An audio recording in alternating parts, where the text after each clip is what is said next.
Hey guys, what's going on? So in this video, we'll be learning about Git Reflog. Now, logging the commit history is one of the many things that Git is really great at. So far, we have learned about Git log and its flags. In this video, we'll be learning about something more advanced than that, which is also known as the Git Reflog command. Now, Reflog is similar to log, and its purpose is to fetch us the commit history. The biggest difference between log and reflog is that log is the public record of commits, whereas the reflog is the private record. So you might ask, what's there in private which is not there in public? Well, as it turns out, there are a lot of things in reflog that we can't find in log. Okay, so let me quickly show you what we have here. So I have 3 comments in my Python file, and each comment represent each commit. So this is first comment represents the first commit. This is the second comment represents the second, and so on. And at the bottom, as you can see here, I have the git bash opened as the integrated terminal. Now I decided to do a shift here because if I continuously switch from bash to the working terminal to Visual Studio Code, it might get pretty confused. So Visual Studio Code has pretty much saved up our time, and I'll be making use of the git bash within the integrated terminal. So don't worry, you might go ahead and use the git bash, but Visual Studio Code already has the git bash integrated. So I'll be making use of that. So as you can see, I have cd'd into my directory and I'm at the master branch.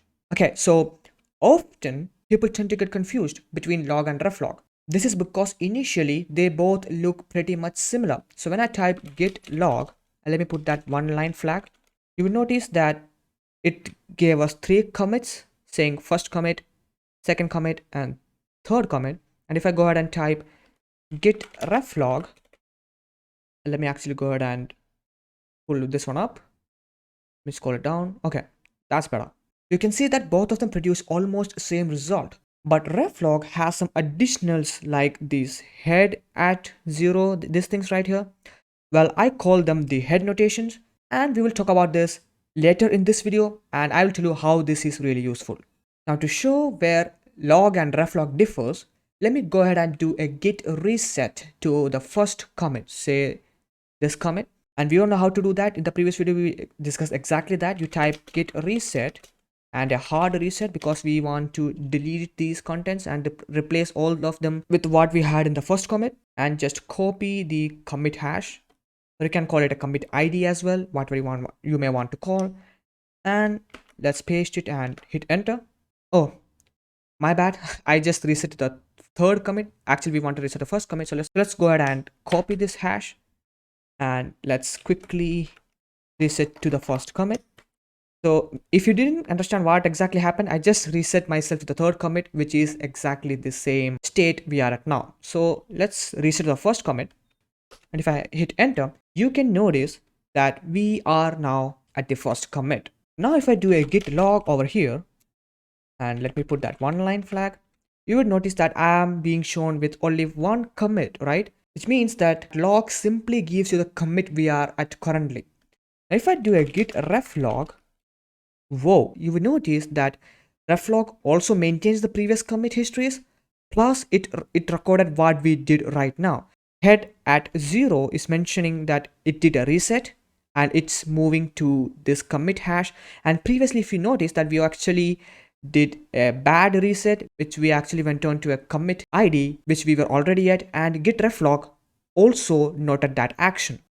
And that too, it maintained the previous commit histories, but in log, it just deleted. So git reflog maintained the previous commit histories, plus it recorded what exactly actions we did right now. So in short, every time your branch tip is updated for any reason, Git stores them in the reflog. Every single action are recorded.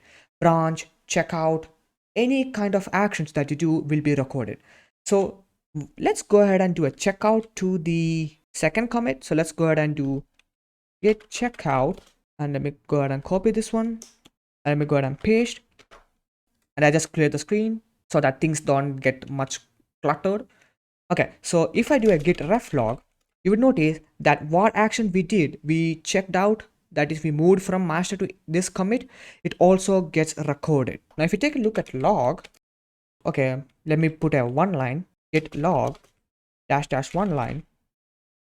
You'll notice that it simply gives us information that head is at this commit, and there is no extra information saying that your head has checked out from master to this and all. So that's because log never keeps these changes, since log keeps a public record of commits and reflog keeps a private record of commits. A private record of commits shows you way more information and activities than public record of commits. Now I think you might have got the point and the difference between log and reflog. And remember earlier that we talked about the so-called head notations? Well, let's take a look at them right now. Alright, let me quickly go ahead and clear this. So head notation gives us direct access to those histories in timeline in case if you want to revisit for some reason. So if I do git reflog, you can see there are so many head notations, right? Okay, and speaking of revisit, we have actually used this notation somewhere. Remember in the previous git reset video? Well, that's one place where this head notation found itself useful. Now, one thing to note is that the numbers start from 0 and keeps on increasing. 0 shows us the most recent activity and it keeps on increasing till the initial commit is reached. So head at 5 is the initial commit.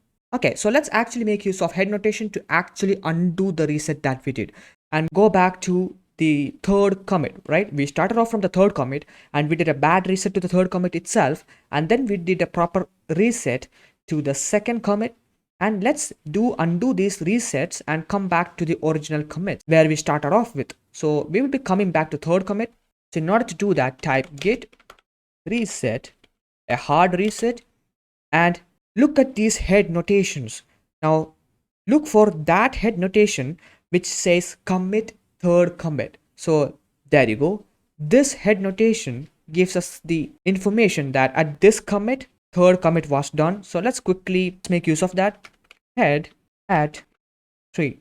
Now if I hit enter, you would notice that now I am back where we started off with. Now this was one such application of the head notation. Well, you can use this head notation to do whatever you want.